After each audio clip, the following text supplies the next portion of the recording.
তুমি আৰ মই একেলগে থকাৰ প্ৰাণ বগলে দুখৰে হিমালয় মোৰ দুখীয়া জীৱনত দুখে উপচি পৰে সকলো গময়ে উশাহে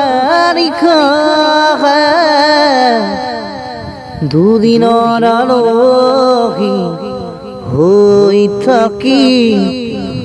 তুয়ো একেলগে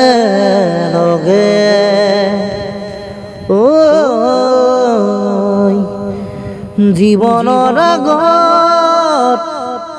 বাঢ়ি যোৱাৰ বেদনা মিছাতেই নাখায়